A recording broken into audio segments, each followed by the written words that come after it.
Hello, this is Eric at Prince George Ford, and we're taking a look at the newly redesigned 2021 Ford F-150 in an XLT trim, and powered by a 3.3-liter engine, 3.3-liter V6 engine, providing you with excellent power for towing, hauling, and 4x4ing, and coming with running boards down below so you can have an easier time getting in, with a new look inside and out. Looking very sleek, but let's take a look inside. And first, looking in the back, where you have your rear doors that fold all the way back to be in line with the bed of the truck, giving you easy access to the back seat, where you have seating for 3 that can be lifted up and out of the way to accommodate any other cargo you might want to put back here. And then you do have fold-out cup holders in the middle with a USB, USB-C, and 12-volt power outlet. And then looking in the front, where you have power windows, power mirrors, and power locks. This truck does also have a remote start, so no need to go outside on those cold mornings to warm up your vehicle. And now sitting in the truck with it running and looking at the steering wheel, on the right hand side you have your controls for your center info screen here, where you can look at your digital speedometer, your trip 1 and 2 information, your driver assistance features, fuel economy, comm screen, and then you can also go into your maintenance information. Then moving on to the left, where you have your cruise controls with your lane keeping system, and you do have your hands-free phone and radio controls along the bottom. Then moving on to your center, your infotainment screen, which is radio and Bluetooth, so you have some options there for whatever you want to listen to. Then you have your Bluetooth phone controls, whatever apps you may have installed,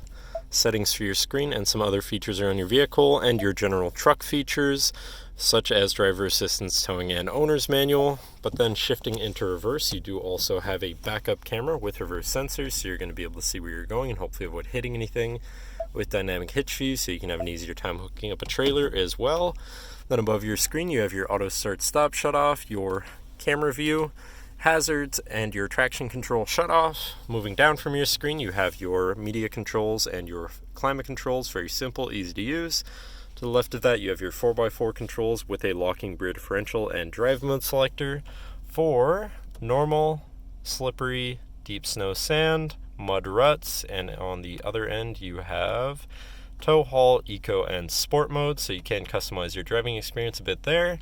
And then moving on to the right, where you have a 12-volt and USB and USB-C, as well as this button up here to open the compartment above your glove box. Then moving down from your climate controls, you have another 12-volt USB and USB-C with a shelf where you can put your device while it's charging or whatever else you want. Moving on to your column shifter, which does have select shift, so you can manually shift through your gears. Then moving on to your center console area, where you have 2 cup holders and your center compartment / armrest, which is pretty spacious, but this can be lifted up and out of the way to become your 5th passenger seat and 6th seat overall, so plenty of seating in this truck. Then underneath that you actually have another compartment for even more storage, so that's always nice too, but that should cover our look at the interior. So now if you're interested, feel free to give us a call at 250-563-8111, or just come on down to the dealership and have a look for yourself, and have a nice day.